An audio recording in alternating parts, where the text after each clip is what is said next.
Members of Parliament, Your Excellencies, speakers, ladies and gentlemen, being in this Parliament is not merely a personal honor. Above all, it's a clear reminder of what is truly at stake in our time.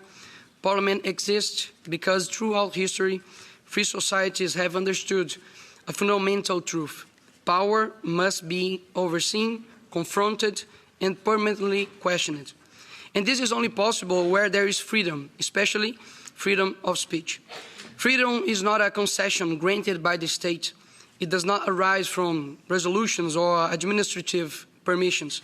As Frederic Bastiat thought, it was not the law that created freedom. It was freedom that made the law necessary.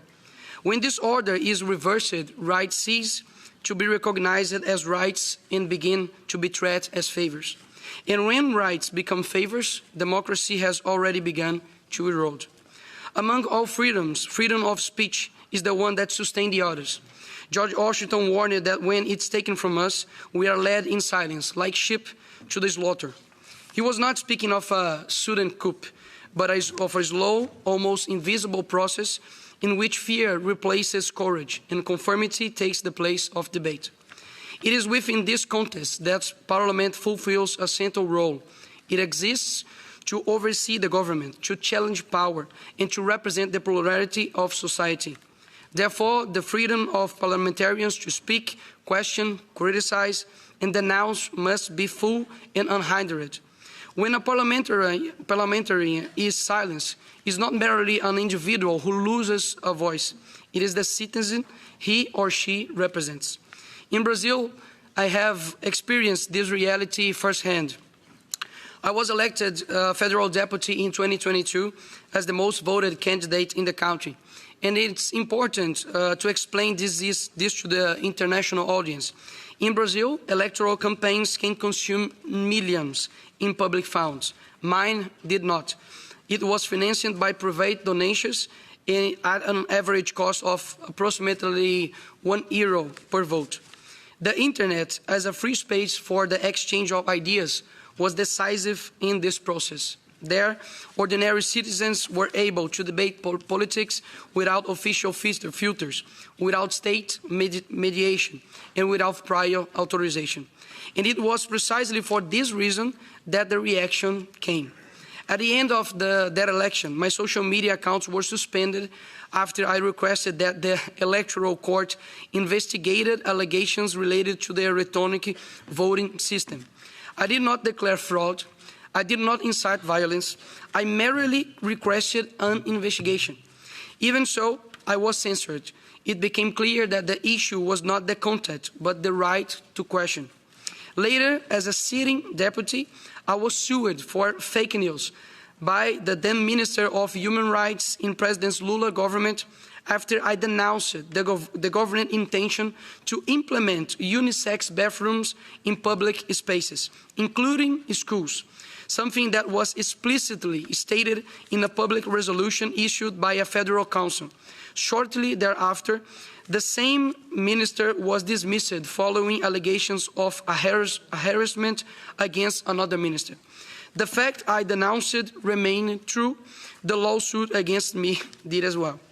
In another episode, I was questioned by the federal police for having called the President of the Republic a thief in a speech delivered at the United Nations. Whether one agrees with me or not, the central question is, can a parliamentarian be criminally investigated for a political opinion? When that question no longer has a clear answer, democracy has already begun to deform. These facts lead us to a recent and revealing example of the importance of social media as a space for free debate. I published a video criticizing the Brazilian government's intention to monitor transactions conducted through Pix, the most widely used instant payment system in the country. The video surpassed 340 million views. This was not merely an impressive number. It was proof that society wants to be heard, wants to participate in the debate, and does not accept measures that threaten fundamental rights. The reaction was so intense that the very next day, the Brazilian government reversed course and revoked the resolution that would have expanded oversight of PIX, an explicit retreat in the face of popular pressure fueled by social media.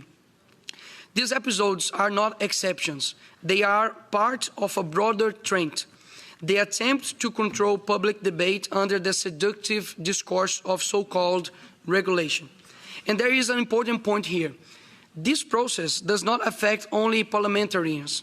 It cascades downward and reaches the most vulnerable.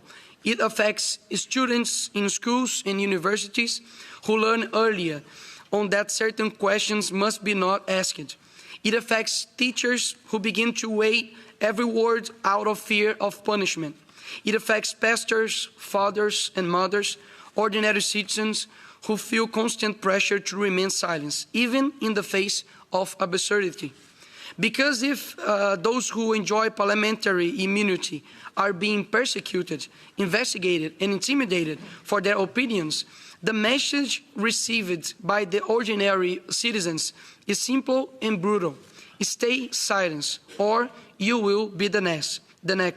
This is the pedagogy of fear. Recently, I perceived even greater clarity the strategy of the censors. It is not merely about defeating the right politically, but about killing it while it is alive, pushing it into invisibility, suffocating its presence on social media, and spreading digital fear so that it paralyzes people in real life. Face this. I made a concrete decision. I decided to launch a movement called Wake Up Brazil. I walked for 7 days, foot by foot, covering 255 kilometers from my state, Minas Gerais, to the capital of Brazil, to send a clear message. We exist, we will not accept being pushed into silence, we will not be stopped, neither on social media nor in the physical world. People were calling me the Brazilian Forrest Gump.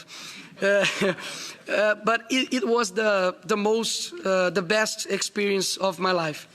And this was possible because today the internet is the largest public square in the history of humanity. It where ideas emerge, circulated, are challenged, corrected, and refined. Its foundation is freedom. And in Brazil, there are repeated proposals to force the removal of publications deemed potentially false without a judicial decision. This is not regulation. This is a political control of speech.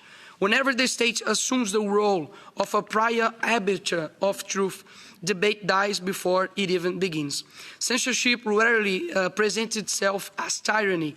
It presents itself as care, protection, the fight against hatred or the fight against disinformation. But the final result is always the same: less freedom, less pluralism, less democracy. Defending freedom of speech does not mean agreeing with everything that is said. It means understanding that truth does not arise from imposed silence, but from the open confrontation of ideas. It means trusting society more than the censor. The great challenge of our time is to occupy spaces of dialogue with courage, clarity, and responsibility. That is why this meeting matters. That is why this message must be clear. Defending freedom of speech does not weaken democracy. Defending it strengthens democracy. And this is not a responsibility of one country, one parliament, or one generation alone. This is a permanent individual commitment to the very idea of a free civilization. I will continue with courage to defend my family, my homeland, my faith, and no censor will ever be able to stop me. And I encourage you all to do the same. And last but not least, you all guys can have political powers, you can have the best curriculum, you can have the best network. I think that Europe needs to claim a name above all, that is Jesus. Because when the left hear this name, they tremble. You cannot win this fight without him. Thank you so much.